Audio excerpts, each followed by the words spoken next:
Hello everyone, I'm Vale. I make vlogs about sewing and about living abroad in Colombia, and as some of you may know, I have been on a mission to get to the bottom of my fabric stash. So welcome back to my summer sewing series.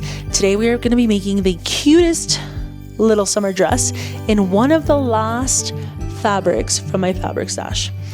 It's self-drafted, it's beginner friendly, it's cute, it's got pockets. Let's get started.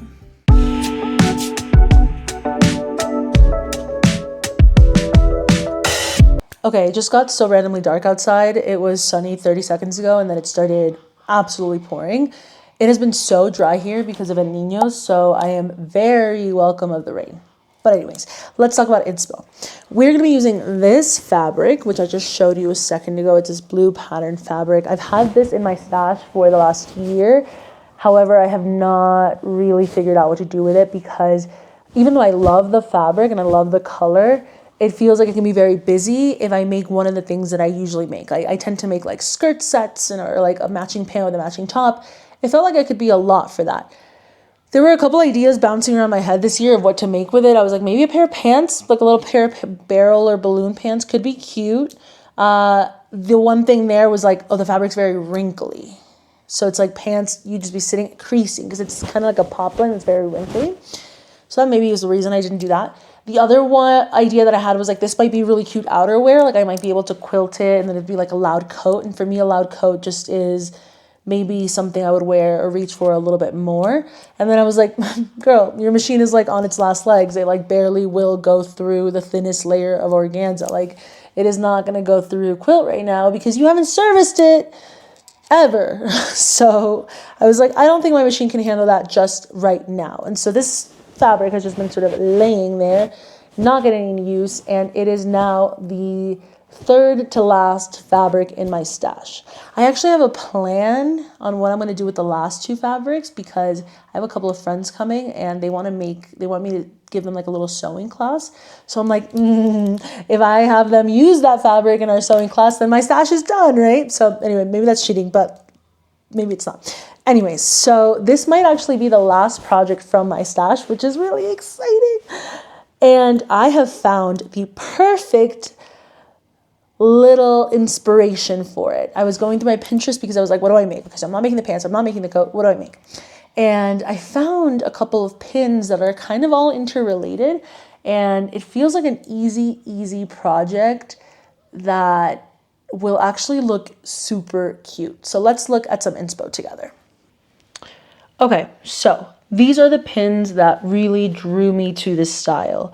And they are these sort of mini strapless drawstring dresses. I then started to explore them a little bit more closely to sort of see what do they have in common, what are the sort of decisions that I'm going to make in my own project. The first thing that I noticed is that obviously there is a drawstring here. I'm thinking that there is potentially some elastic here because the bunching of this drawstring looks very clean and that can be difficult with too much drawstring in there. So I'm thinking maybe there's a drawstring with a little bit of elastic to sort of ease some of that bulk at the top. So I know that I'm going to do a drawstring, which means that I need to do buttonholes, pretty simple stuff. And I'm potentially going to add some elastic there as well. I then also noticed that there's a hem facing. I know that there's a hem facing here, not only for the thickness of it, because yes, you can get that by folding the fabric over, but because of the crispness of it. It is very difficult in my experience to do a thick hem on a garment and for that to look very clean and structured. However, it is achievable if you do a facing, which is pretty much just when you cut another piece and then attach it separately. You can also, if you're a beginner, just fold the fabric over. Like this is not a must. This is just something that I'm doing because I see here that this finish probably has something like that as well.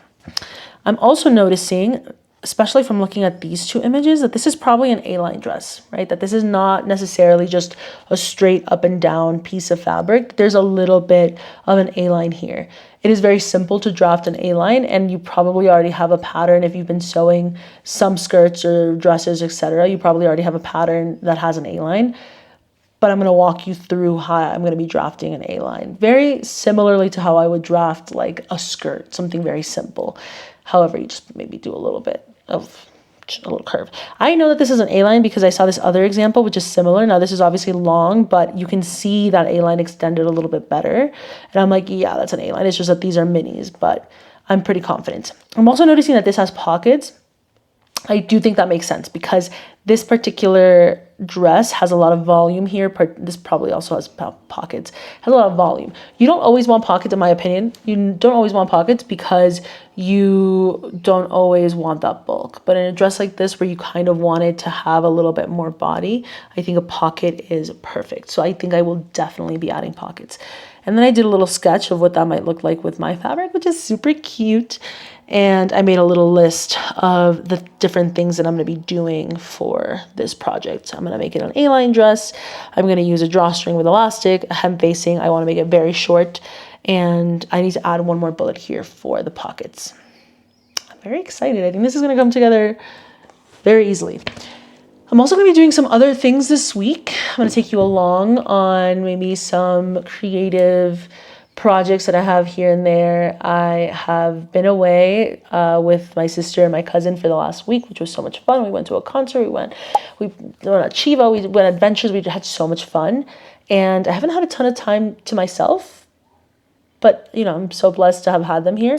So I haven't minded. And I do want to take a little bit of time this week for some of my other creative ventures. For example, reading. I have a book that I'm almost done with that I'm excited to talk about. I want to do a little bit of walking around town. I also have been doing a little bit of writing. I started some writing this morning. Writing is a huge centering practice for myself. It's a way for me to sort of work through some of my thoughts. And I've been having a lot of thoughts about this sort of unrelenting quest that I am also a part of to define or explain my personal style and where that's coming from and maybe how that is potentially a reflection of this time that we're living in the world. So I'm going to continue to sort of build up those thoughts. And if that kind of is a piece that feels ready, I'll share it with you by the time I share this video. All that to say that I am very much looking forward to dabbling in all of my great loves, reading, writing, and sewing this week. Let's get into it.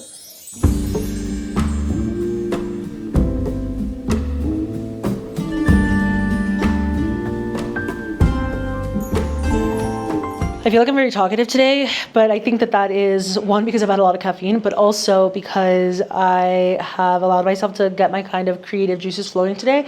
I mentioned yesterday I wanted to do a little bit of writing, and I woke up and I did that. It's actually, interestingly enough, a lot about personal style and about that idea of like, what are the colors that I like? What are the things I want to make? What are, and where that kind of maybe crisis is coming from to like try to define my personal style. But anyways, that's the topic of what I'm writing about. But I think that the practice of writing, even the practice of sitting here and like ironing this and starting to think about how I'm going to cut it and like what little modifications I want to make, all of that interrupts the thought cycles that I have been struggling with, right? So I recently had my sister here and my cousin here, and I am just so incredibly grateful to have that sisterhood in my life, like not just my actual sister, but also my cousin who like is a sister to me, because they help me feel so grounded and so like loved and seen and held. And when I'm traveling or when I'm like in any sort of situation that interrupts my routine, for some reason, like my phone and scrolling become so much more accessible. So I don't know if it's because I'm not around my hobbies or like if it's because I have more time in things like airports or like Ubers or nail appointments. I don't know. It just feels like the access to my phone is greater when I'm traveling or I'm on vacation than when I'm not. That sounds weird, but it's true, because maybe during the workday, I'm just busy, and then I like try to do my hobbies or whatever. Regardless, sometimes I leave weeks where I'm like sort of untethered in sort of my commitment to not doom scroll, that I end up in this place of like doom, gloom, and like maybe even nihilism, because I'm like, oh my God, the world is so bad right now. And I've just been exposed to seeing so much of it online that it gets you in this place of like, what's the point? Like, what's the path forward for us, et cetera, et cetera.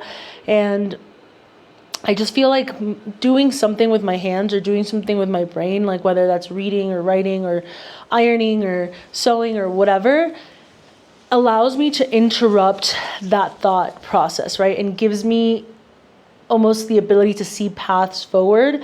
And so in a way they bring me back to like optimism, right? So a couple of days ago when my cousin and my sister left, I was just feeling like really down. And now that I've had a couple of days to sort of like get back into like just doing things with my hands, I feel more optimistic about our future as humans and our future as society, and like, you know, my role in that and how I can show up, and the kind of work that I want to do in my life. Like, it just feels like I'm more energized in that way when I allow myself to have creative outlets. So I would say that if you are somebody who is feeling that way, who's feeling maybe like, hey, I actually am having a really hard time, I know it's not always possible, but it would be good to try to do things with your hands, with your brain, to sort of interrupt that cycle. I would also say that if anybody's saying that they're not going through those things right now, either they're like lying or they just lack all empathy. I don't know what to tell you, because I don't know of a single person who is like an empathetic human who is not having a difficult time from time to time about the state of the world right now. And so, yeah, that's what I would say. Be kind to yourself because it's normal, and also don't allow that clenched feeling to continue to take over your life, because that is sometimes a product of just like over consumption of social media. And I just feel like if you can get your hands on something or your brain on something else, you will start to feel more positive about your own place in the world, your own action in the world.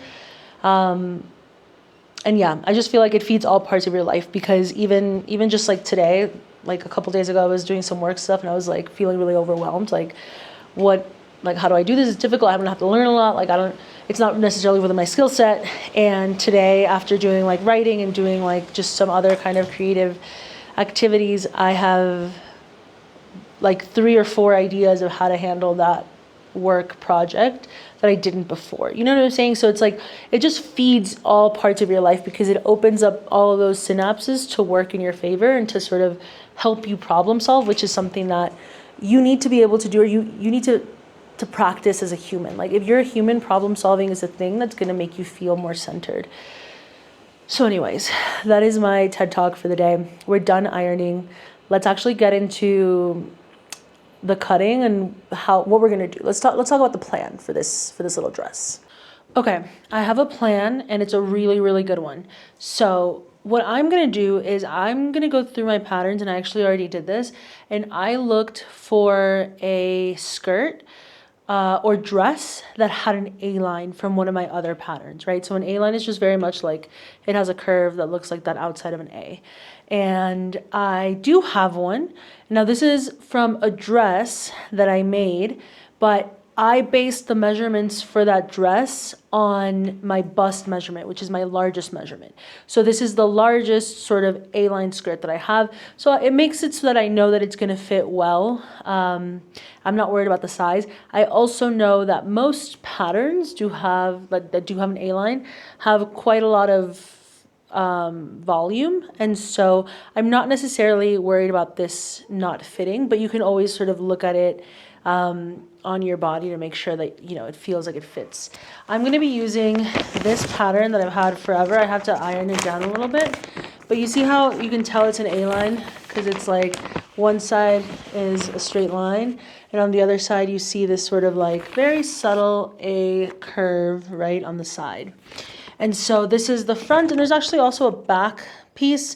I think they're exactly the same, so I'm just going to use one of these. This goes on the fold, so you can kind of already tell it's going to be totally fine, because this is probably the width of my bust right now, and it's just one size, and then we're going to do, you know, on the fold and on the back. And I actually might want to take out a little bit of this volume, so I might just like bend it over a little bit to take out a little volume, just because, again, I don't want it to be so heavy that it's falling.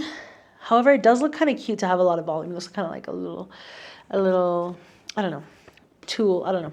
So we'll see sort of like if I cut down some of this volume, but I'm just going to use this because this is the easiest way to do it. I think is just grab an old A-line pattern that you already have.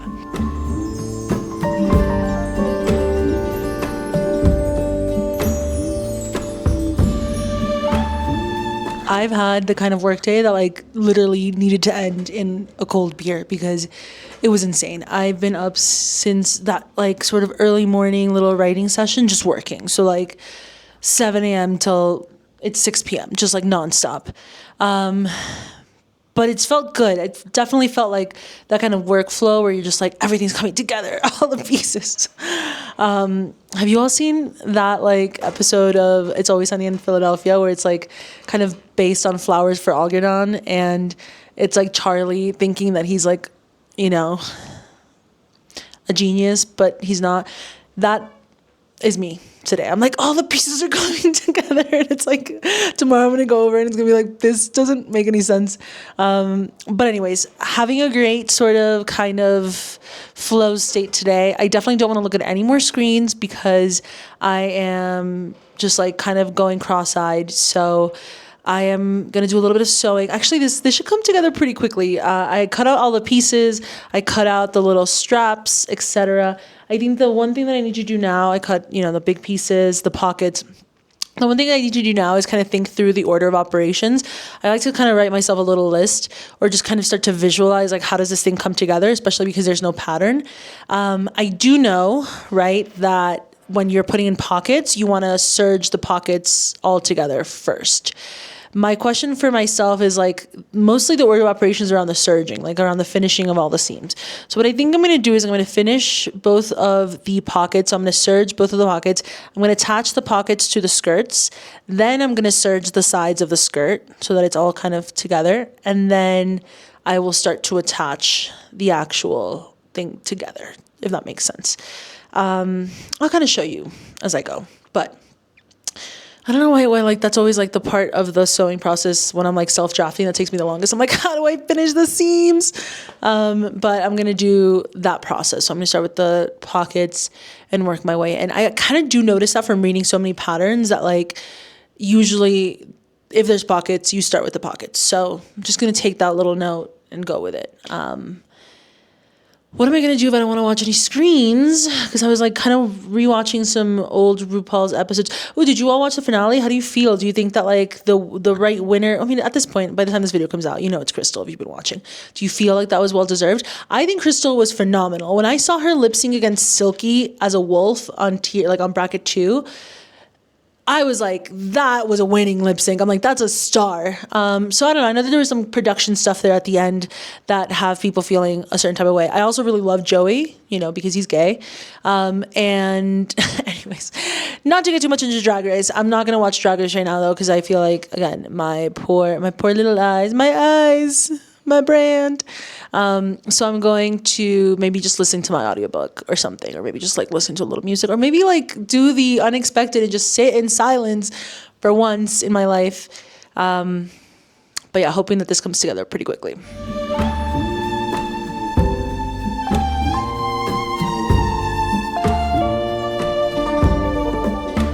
Okay, I serged the pockets, but then I realized that I didn't really mark where I wanted the pocket. So we're gonna do that now. This is the front, looking a little short. I think it's fine. And so I just kind of have to figure out where I want the pockets. And I feel like this is very easy for you to do if you're following along with this mini tutorial.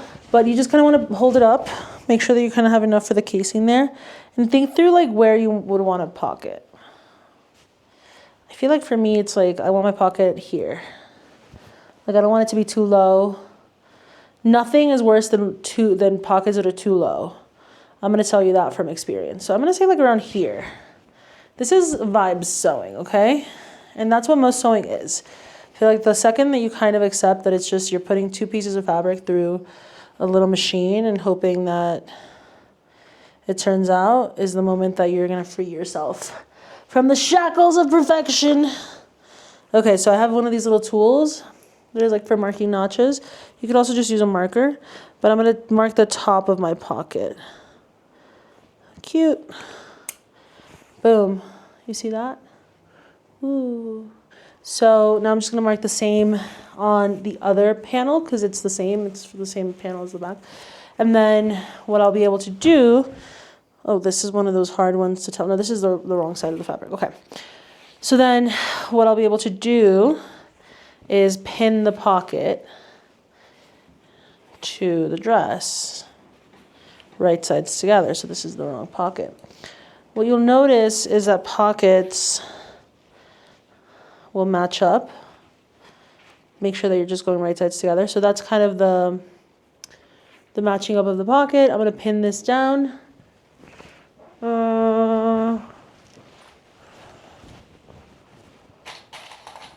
And then, yeah, we have a pocket. And then you just match up the rest of the pockets, making sure that, like, you know that this is going to be the front piece. So this is like how the front will look on me, right?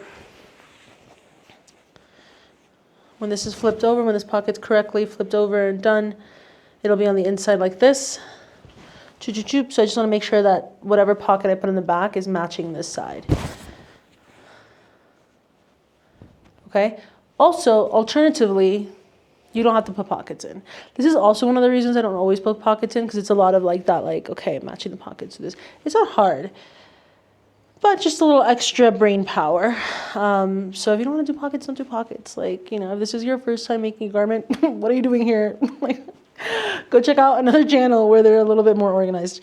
But I'll show you when this is all attached.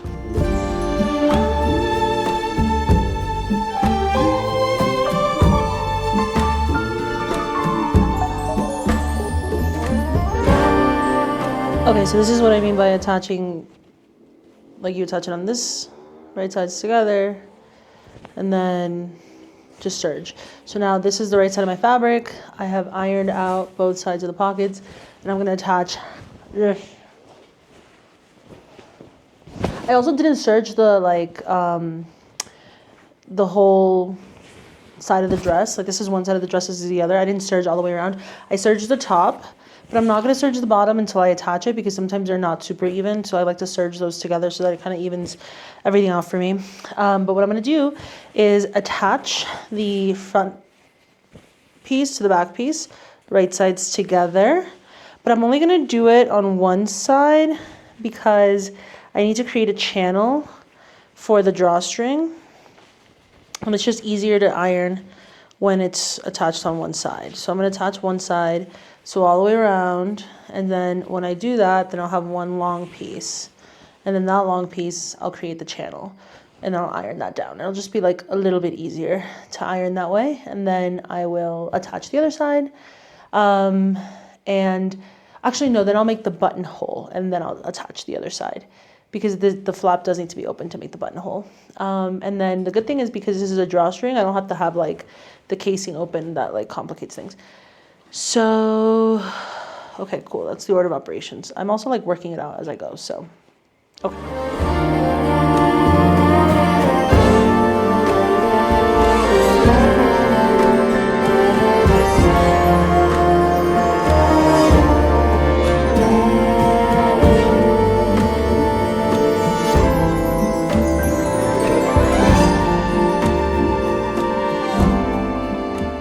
I'm going to put down the sewing for today because I'm truly delirious.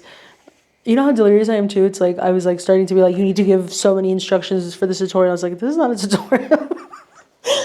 Okay, so here's where we're at. I made the drawstring. I feel like this is the most annoying part for me. I don't really love making drawstrings.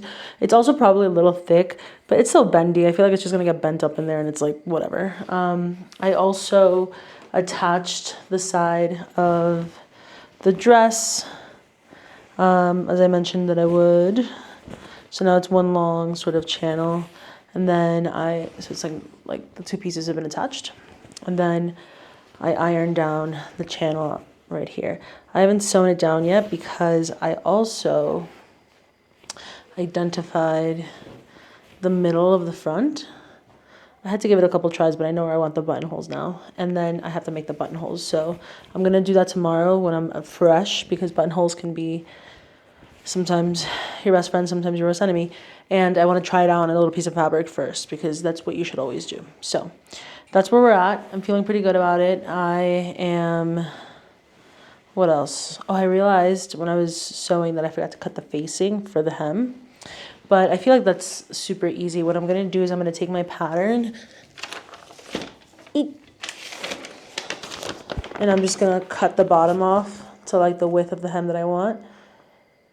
Make sure it's straight, and I'm going to cut some pieces of fabric out of that, and then I can always put it back together with the pattern. So not a huge deal. Feeling good. I probably have like 1 hour left on this project, to be honest, if I just like really focus. So I'm gonna try to wake up early tomorrow to get it done because I think it's looking like another crazy work day. So yeah.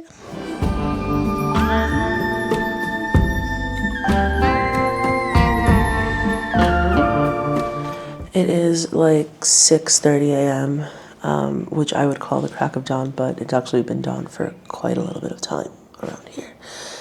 But I have been giving myself the gift of the draft, as George Saunders calls it. So I'm, trying to develop this sort of like early morning writing habit. I feel like for a while I was trying to become the kind of person that could write after work and just sort of say like, oh, once my work day's done, I'll unwind and I'll write. And that's just like not realistic for who I am as a person. So it has been nice to wake up these last few days and just actually give it some attention. I took my writing from my journal to an actual Word document this morning, which is great because I can sort of move pieces around, see what's working, see what's not. I feel like a lot of times I will wait to write too until it's kind of like exploding out of me, and then I won't give myself the gift of being able to go back and edit and things like that. So I'm trying to also work on that of like, you get a couple of days to draft, and then after that you have to just sort of like give it another go, and just sort of keep iterating on it. But anyways, really, really looking forward to sharing that with you all. I really am going to do it. I wasn't really fully sure if I was going to, but now I feel like it's possible, and I'm excited to do so. Okay, I also finally finished the O. Henry Prize winners. So this is a short story collection that comes out every year. Every year I pick up 2 short story collections. It's the American Best and the O. Henry. I think it flip-flops which one I like best every year, but they're both phenomenal. This one I'd left at my mom's house, so I never got to finish it. So it's sort of been like stuck in ice waiting for me to finish it. I feel like I'm like one of those guys who are like, have those trench coats that like open their like trench coat. They're like, you want to watch? And they have like all the watches and stuff. But it's short stories. Like that's kind of like who I've become. I just love sort of holding on to some of good short stories to like send people's way. I think it's like a really easy entry point to literature, and there are some authors doing incredible things in short form that don't get any attention in things like Book Talk, Instagram, Book Talk, whatever. So I would definitely recommend picking up short stories if you're in a little bit of a reading slump and you're like, I want to read really good stuff. I want to move through stories quickly. This particular collection had some really, really great ones that I haven't stopped thinking about. I would say like in order of my favorite ones, there are 2 that have stuck in my like brain and I just can't shake them. The first one is Just Another Family by Laurie Osland. This one I think was also in the American Best because this is the second time I read this story. It was in this collection. It is about the death of like the patriarch in a family in Minnesota, but it's really funny and it's kind of dark too. It's about families and sisters and all the things that we kind of pretend are okay as we retell stories from the past, when in reality, like maybe those things were kind of like fucked up. I really enjoyed that one. And the last line is just, I feel like that's maybe for me the defining trait of a great short story is like, will that last line really hit that punch, So I feel like that one was really good. I also really enjoyed Countdown by Anthony Mara, and that is about a family that is trying to sort of escape, Ukraine during this like Russian conflict. But it's beautifully written, and again, that last line, like that last few, like that paragraph at the end is just beautiful, powerful. It'll be a long time before I forget that. And it's maybe about like how we define, like, are we good people? What does it take to feel that? There are some other ones that are funny in here. There's a Dave Eggers story called San Reveal. And I love Dave Eggers. I think that he's a master of the form. I know he also has longer fiction. Actually, I think he might have nonfiction. I'm personally a fan of his short form fiction. And it's just always like a feel good kind of story. So San Reveal, Dave Egger is really, really good. There's one story here called Rosara at Dawn. It's translated from the Spanish. It's by Daniel Saldana Paris. And it's short, but it's definitely that kind of story that like doesn't give you all of the context, but it gives you enough. So it's one of those like snippets and moments in a person's lives, but you can kind of tell that they're telling this from the future about the past. And so it's short, it's really good. And I would say the other one that really stuck with me was City Girl by Alice Hoffman, and that's about a girl in New York in the 90s, also, or in the 80s, also very good. Great authors here. I think that that's another thing. If you are somebody who reads a lot and you're like, I want to read more from this author, check out their short stories. Bling Ma has a story in here that was really good as well. Some really big authors. Usually you'll see some other things by like Lauren Groff, etc. I think that might have been in the American Best this year. So thoroughly enjoyed, and we are in July, almost August, so these get released in November, I believe, maybe end of October. I think it's November. So very much looking forward to the next book in this collection.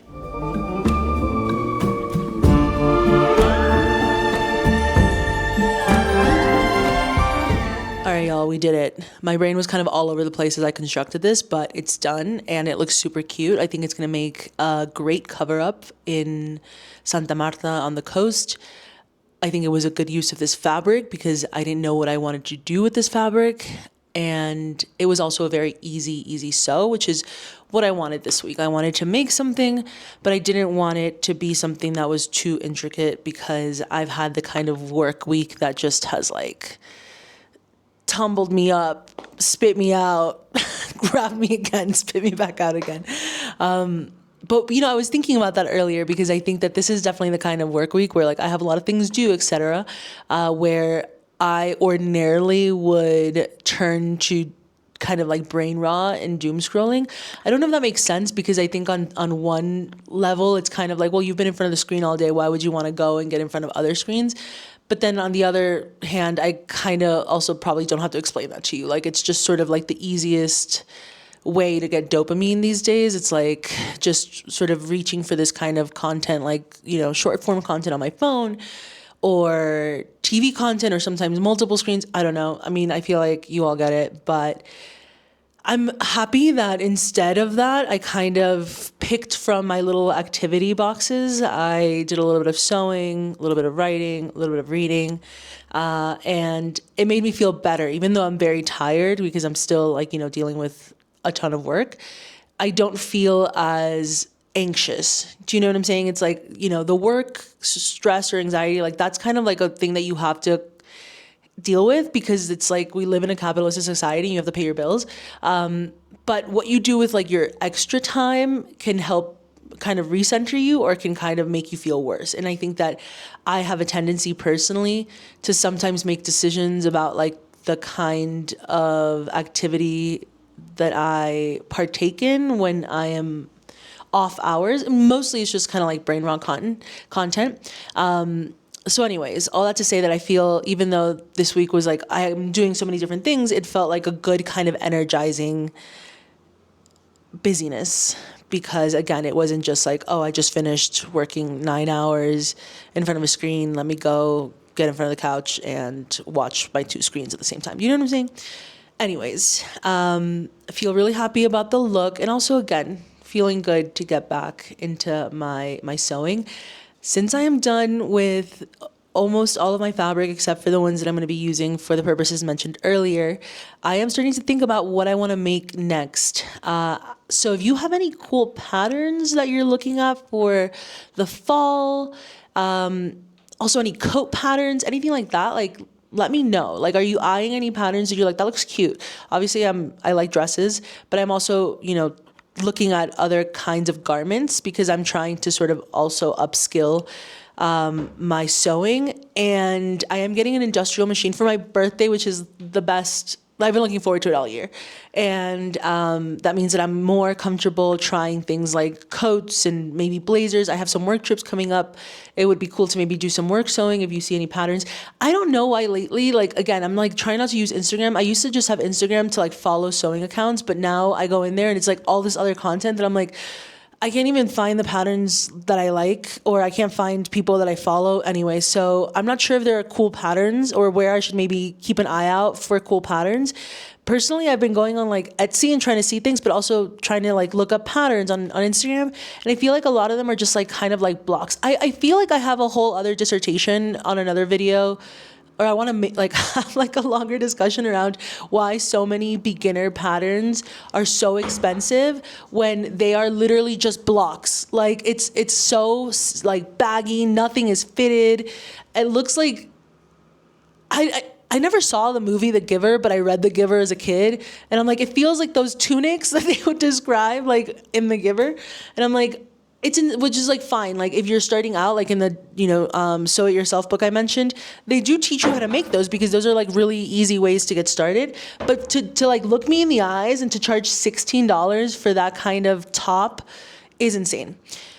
But anyways, I'm going to end the video here because I've been rambling a lot, and I also think that this is going to be so long. In my next video, I'm going to be talking about all of the things I've made this half of the year. So if you're interested to sort of see all of the makes, because I have been sort of like aggressively sewing these last 6 months, then yeah, follow along. If you've made it all the way to the end of this video, thank you.